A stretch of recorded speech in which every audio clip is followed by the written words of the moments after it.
నా కొడుక్కి మంచి భార్య వచ్చేలా దీవించు స్వామి. రాజు, కొబ్బరికాయలు తీసుకొస్తావా? అలాగే అమ్మాయి గారు.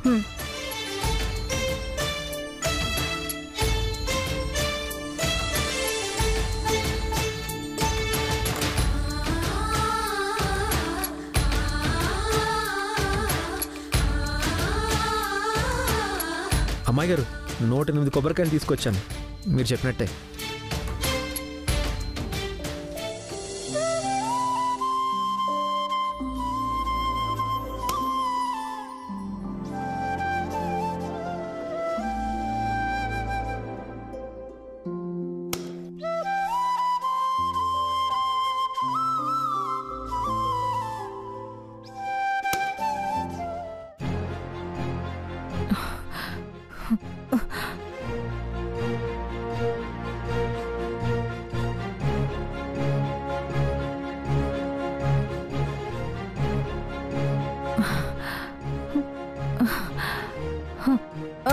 అమ్మగారు, అమ్మగారు, అయ్యో అయ్యో,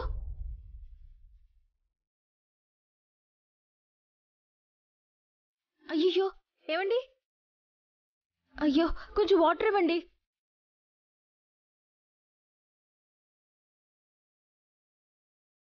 అమ్మా, అమ్మా, లేమ్మా.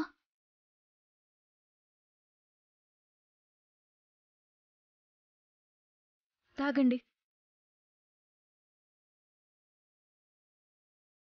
ఏమైంది నాకు? మీరు బాగా నీరసంగా ఉన్నారమ్మా, అందుకే కళ్ళు తిరిగి పడిపోయారు. 2 రోజుల నుంచి సరిగ్గా నిద్ర లేదమ్మా. అయ్యో, ఈ వయసులో ఇన్ని మెట్లకు పసుపు కుంకుమ రాసుకుంటూ రావడం సామాన్యమైన విషయం కాదండి. మొక్కు తీర్చుకోవాలంటే శ్రమ పడక తప్పదు కదమ్మా. మీరు చాలా నీరసంగా ఉన్నారు, కాసేపు రెస్ట్ తీసుకోండి. లేదమ్మా, ఇది నా కొడుకు కోసం చేస్తున్న పూజ, మధ్యలో ఆగడానికి వీల్లేదు. పూజ ఎందుకు ఆగుతుందండి? మీకు బదులుగా నేను కంటిన్యూ చేస్తాను. అయ్యో వద్దులేమ్మా, నీకెందుకు శ్రమ, నేనే చేసుకుంటాను. అయ్యో అమ్మా, మీ ఆరోగ్య పరిస్థితి ఏమాత్రం బాగోలేదు. ఈ టైంలో రిస్క్ తీసుకోవడం అస్సలు కరెక్ట్ కాదు. మీ మొక్కుబడి మీకే చెందేటట్టు దేవుణ్ణి మొక్కుకుంటా, పూజ కంటిన్యూ చేస్తా. మీరు అక్కడ కూర్చోండి. అయ్యో అది కాదమ్మా. కాదనకండి అమ్మా, వచ్చి అలా కూర్చోండి. మా అమ్మాయి గారు పూర్తి చేస్తారు కదా, రండి కూర్చోండి.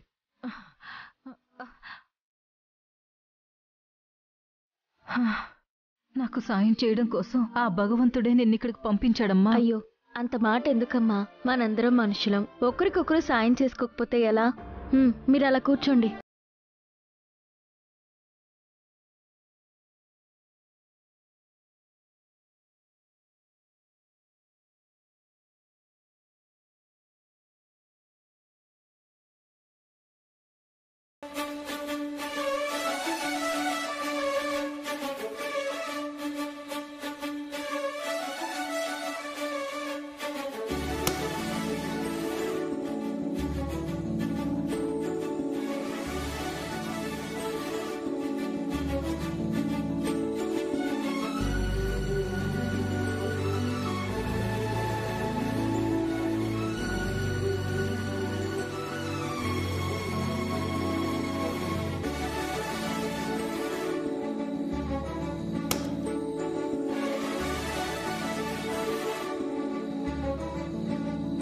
రాజు,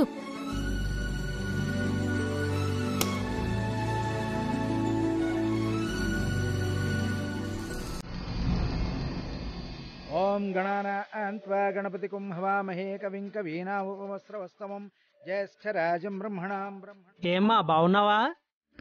బాగున్నానండి. నాన్నగారి పేరు మీద అర్చన చెయ్యండి. అలాగేనమ్మా.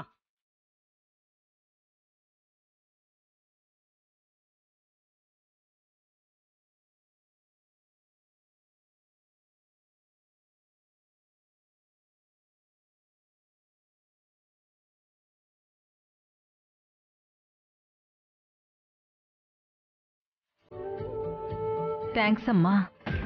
అయ్యో పర్లేదండి. తీసుకోమ్మా. అయ్యో నాకెందుకమ్మా చీర? నా మొక్కుబడి నువ్వు చెల్లించావు కదమ్మా, తీసుకో. వద్దు, పర్లేదండి. పర్లేదులేమ్మా, తీసుకో. తీసుకోండి అమ్మాయి గారు. హరి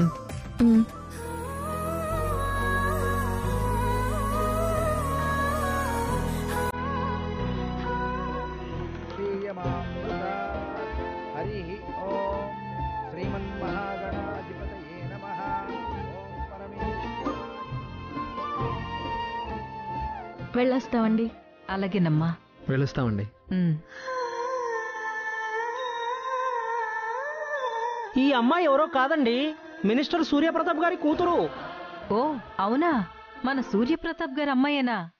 ఆయన మంచితనమే తనకి వారసత్వంగా వచ్చినట్టుంది.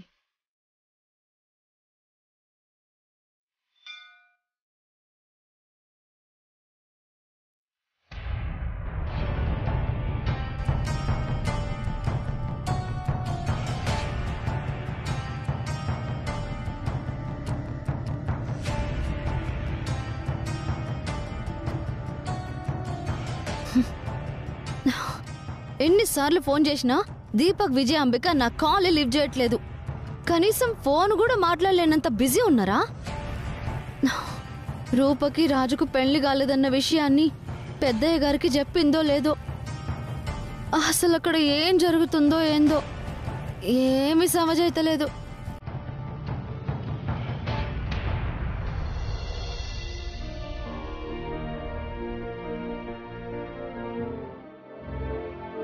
ఏంది రేణుకా గట్లున్నావు?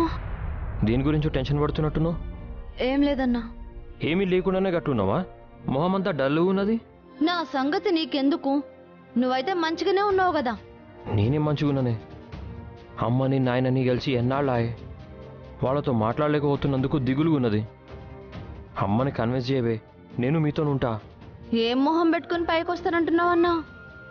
నీ లైఫ్ నువ్వు చూసుకున్నావు గానీ నా లైఫ్ అంటే నీకు లెక్కలేదు కదా. గట్లా మాట్లాడుతావేంది? నాకు బయట సంబంధం తెచ్చి పెళ్లి హడావిడి చేసిందే నువ్వు. నువ్వు గట్లా చేయడం వల్లనే నేను తప్పనిసరి పరిస్థితుల్లో వరాలని పెళ్లి చేసుకోవాల్సి వచ్చింది. లేకుంటే నీ పెండ్లయ్యేదాకా నేను ఆగేటోండి కదా. నువ్వెన్నాళ్ళలాగా ఏం ఉపయోగం? నాతో పెళ్లికి రాజు ఒప్పుకోవాలి కదా. నేనేం చేసినా నీ మంచి కోసమే చేసిన. ఇప్పుడు నువ్వు సంతోషంగా ఉన్నావు. నా జీవితంలోనే సంతోషమే లేకుండా పోయింది. నీ స్వార్థం నువ్వు మంచిగానే చూసుకున్నావు కదా. పో ఇంకా. అమ్మ రేణుక, ఎందుకమ్మా అన్న మీద అంత కోపం? అన్న చెల్లెలం మేము తిట్టుకుంటాం, కొట్టుకుంటాం. మధ్యలో మీకేంది? మిమ్మల్ని ఏమైనా అన్ననా ఏంది? బాధపడక రేణుక, ఓ రోజు ఆలస్యమైనా నీకు కూడా మంచి జరుగుతుంది. మీ శాంతి వచనాలేం నాకు అక్కర్లేదు ఇక్కడ. ముందు మీ కుటుంబానికైతే మంచి జరిగింది కదా. మీరందరూ సుఖంగా ఉన్నారు కదా. నాకేమైతే మీకెందుకు? అమ్మ రేణుక, ఎందుకమ్మా అంత కోపం? జరిగిందేదో జరిగిపోనాది. అంతా మన మంచికి అనుకుంటే ఏ సమస్య ఉండదు. మీకు ఏ సమస్య లేదు కాబట్టి మీకు అట్లా అనిపిస్తుంది మామా. కానీ ఇంకా నా జీవితం మొదలే కాలేదు. నేను కోరుకున్నది ఏది జరగలేదు. జరిగిందంతా మంచని నేనెట్లా అనుకుంటా? నా మనసు ఎట్లా ఒప్పుకుంటది?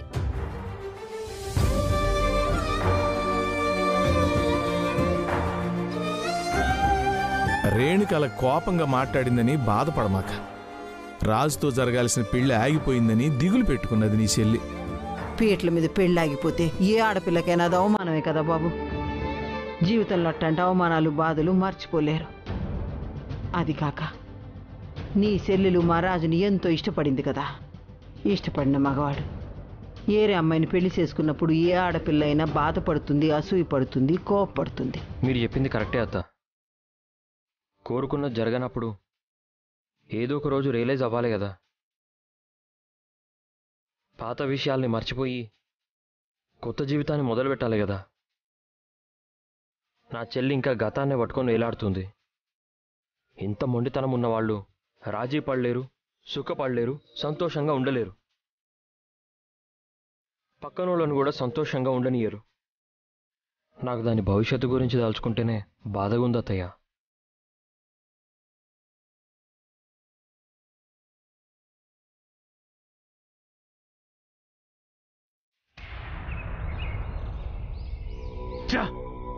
చేతుల్లో ఎవిడెన్స్ ఉన్నా చేతులు కట్టుకుని ఉండాల్సి వస్తుంది. వాళ్ల చేతిలో కూడా నీ జుట్టు ఉందనే కదరా ఆగుతోంది. ఎన్ని రోజులు మమ్మీ? ఒకరోజు రాదారా?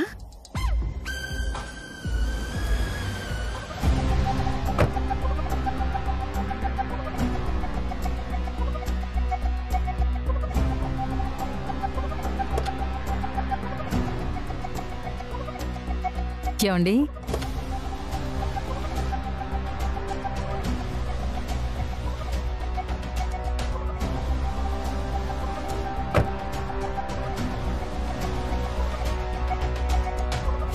వీడా?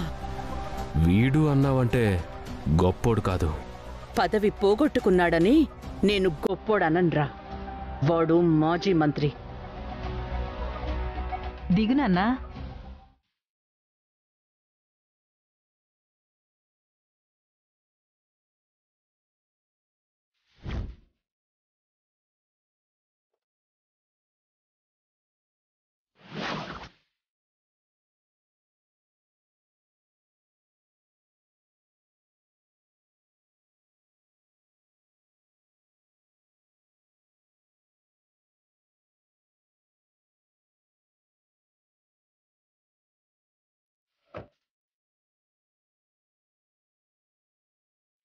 పద. దేనికోసం వచ్చాడు మమ్మీ? రా చూద్దాం. పిన్ని ప్రసాదం తీసుకోండి. ఈసారి గెలుపు మనదే సూర్యప్రతాప్ గారు. I will call you later. నమస్కారం. నమస్తే దివాకర్ గారు. తను నా భార్య కావేరి. నమస్తే అండి. నమస్తే అమ్మా. గుళ్ళో కలిసిన ఆవిడ ఇంటికొచ్చారేంటి? నా ఒక్కగానొక్క కొడుకు విశ్వ. Hi uncle. హాయ్ విశ్వ. నువ్వు నాకు పరిచయం లేకపోయినా నువ్వు నాకు తెలుసు. చిన్న వయసులోనే యువ పారిశ్రామికవేత్తగా దేశ విదేశాల్లో ఎన్నో అద్భుతమైన విజయాలు సాధించావు. ఎన్నో సేవా కార్యక్రమాలు చేస్తూ మనసున్న మనిషిగా కూడా నువ్వు పేరు సంపాదించుకున్నావు. ఇలాంటి కొడుకుండడం తండ్రిగా మీకు అదృష్టం అండి. Thanks uncle. రండి కూర్చోండి. ఫ్రీగా ఉన్నాం కదా అని 2 నెలలు యూరోప్ ట్రిప్ వెళ్ళి మార్నింగ్ వచ్చాం.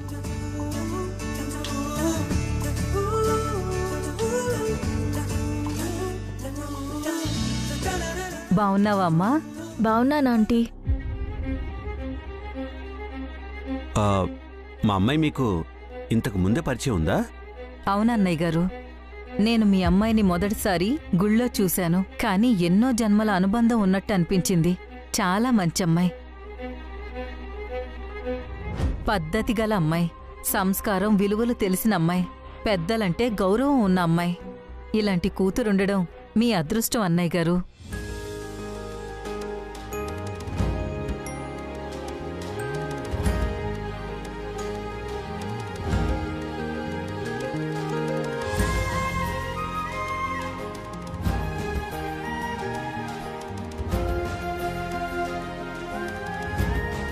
తన గురించి అంతగా చెప్తున్నారు, మీకేం చేసింది? మొక్కుబడి తీర్చుకుంటున్నప్పుడు నా హెల్త్ కొంచెం అప్సెట్ అయింది. సమయానికి మీ అమ్మాయే నాకు హెల్ప్ చేసింది. నేను మీకు చేసింది చాలా చిన్న సహాయం ఆంటీ. దానికే నన్ను ఇంతగా పొగిడేస్తున్నారా? అన్నం ఉడికిందో లేదో తెలుసుకోవడానికి ఒక్క మెతుకు పట్టుకుంటే చాలమ్మా. ఎదుటి మనిషి కష్టాల్లో ఉన్నప్పుడు ప్రతిస్పందించడం మంచితనం. మీరు చెప్పింది కరెక్టే మేడం. మంచితనానికి మారుపేరు మా అమ్మాయి గారు. తన కళ్ళెదురుగా ఎవరు కష్టపడుతున్నా భరించలేరు. ఆపదలో ఉన్న శత్రువుకైనా సాయం చేయగలిగే గొప్ప గుణం మా అమ్మాయి గారి సొంతం.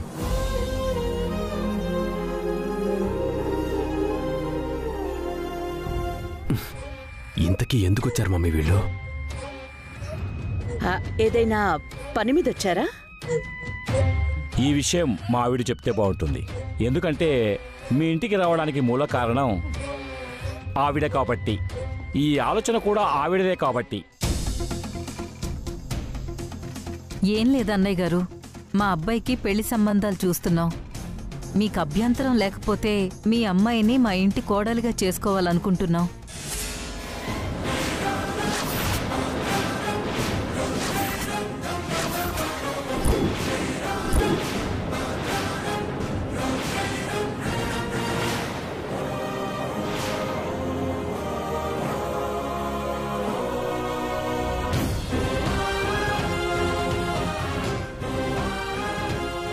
ఇలా సడన్ గా వచ్చి పెళ్లి ప్రపోజల్ చేసామని తప్పుగా అనుకోకండి రూపా గారు. మీకు ఇష్టం లేకుండా ఏదీ జరగదు. మీరు, మీ నాన్నగారు, మీ ఫ్యామిలీ మెంబర్స్ అందరూ మాట్లాడుకుని అంతా ఓకే అనుకున్నాకే మీ సమాధానం చెప్పండి. కానీ ఒక విషయం మాత్రం గుర్తుంచుకోండి, మీరు మా ఇంట్లో కోడలిగా అడుగుపెట్టినా మా అమ్మ నాన్న మిమ్మల్ని ఒక కూతురులాగే చూసుకుంటారు. మీరిక్కడ ఎంత స్వేచ్ఛగా ఉంటున్నారో మా దగ్గర కూడా అంతే స్వేచ్ఛగా స్వతంత్రంగా ఉండొచ్చు. మీ లైఫ్ని మీరు కోరుకున్న విధంగానే కొనసాగించొచ్చు. మిమ్మల్ని అడ్డుకునేవాళ్ళు, అభ్యంతరం పెట్టేవాళ్ళు ఎవ్వరూ ఉండరు. ఏంటి మమ్మీ వీళ్ళు? వినడానికి నాకే ఎంత బాధగా ఉంది, పాపం అమ్మాయి గారికి ఇంకెంత బాధగా ఉందో. అయినా అమ్మాయి గారు సంతోషంగా ఉండాలంటే ఇలాంటి కుటుంబంలోకే వెళ్ళాలి. ఎంత మంచి కుటుంబం, ఎంత పద్ధతి గల మనుషులు. ఇలాంటి కుటుంబంలోకి కదా అమ్మాయి గారు కోడలుగా వెళ్లాల్సింది. ఇలాంటి గొప్ప మనుషుల మధ్య కదా అమ్మాయి గారు ఉండాల్సింది. ఇక ఆలస్యం చేయకుండా పెద్దయ్య గారికి నిజం చెప్పేయాలి. నాకు అమ్మాయి గారికి పెళ్లి కాలేదని చెప్పేస్తే పెద్దయ్య గారు అమ్మాయి గారికి ఈ సంబంధం ఖాయం చేసేస్తారు. పెళ్ళైపోయిందని ఎవరు చెప్పరేంటి?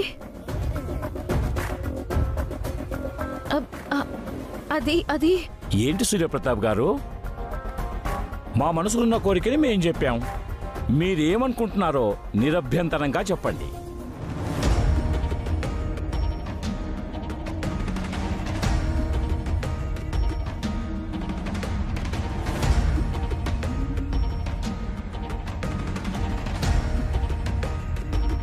ఇదే సరైన సమయం. నాకు అమ్మాయి గారికి పెళ్లి కాలేదన్న విషయం ఇప్పుడే బయట పెట్టేస్తా. చెప్పడానికి ఏముందండి, నిజం చెప్పాలంటే నువ్వాగు.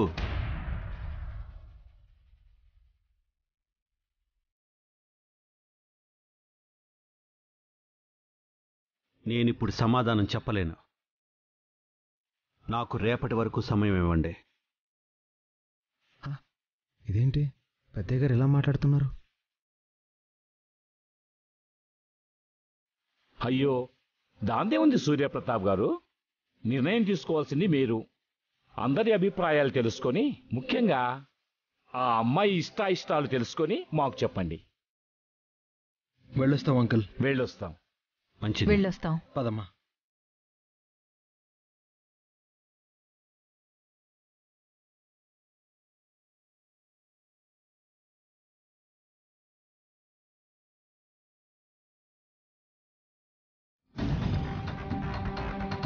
ఏంటండి ఈ దారుణ? ఆల్రెడీ పెళ్ళైన అమ్మాయికి వాళ్ళు సంబంధం మాట్లాడటానికి రావడం ఏంటి? బావగారు వెంటనే సమాధానం చెప్పేయచ్చు కదా. రేపు సమాధానం చెప్తానని అనడం ఏంటి? అసలు ఆయన మనసులో ఏమనుకుంటున్నారండి?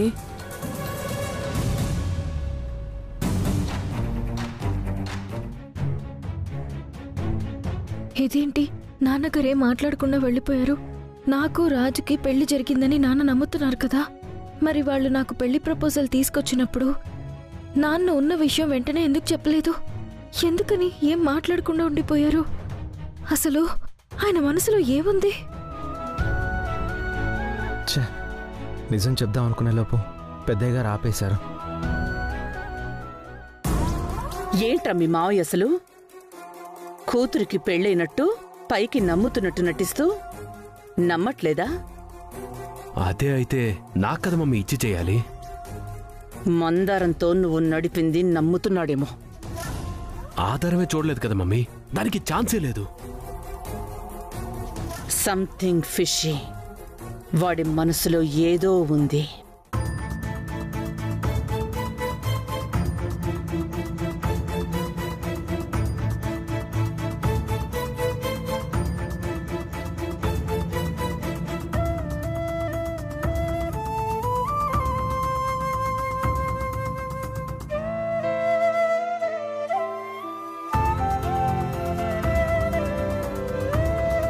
అన్నయ్య, అడిగే ధైర్యం రావట్లేదు. వచ్చావు కదా. అది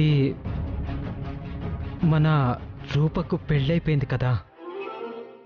ఆ విషయం చెప్పకుండా సంబంధానికి వచ్చిన వాళ్ళ దగ్గర దాచానన్నా? ఎంతమందికి చెప్పమంటావు? ఎన్నిసార్లు చెప్పమంటావు? ఊళ్ళో లేనోడు ఒక్కొక్కడు వచ్చి చేదు గూళిక లాంటి విషయాన్ని గుర్తు చేస్తూ ఉంటే ఒక్కొక్కడికి ఒక్కొక్కసారి చెప్తూ ఆ విషయాన్ని గొంతులోని దింపుకుంటూ పెంచుకోనా? అందుకే ఒక నిర్ణయానికి వచ్చాను చంద్ర. రేపు వాళ్ళని కూడా రమ్మన్నాను. పెళ్ళైంది కదా, వీళ్ళకి నేను రేపు రిసెప్షన్ పెడుతున్నాను.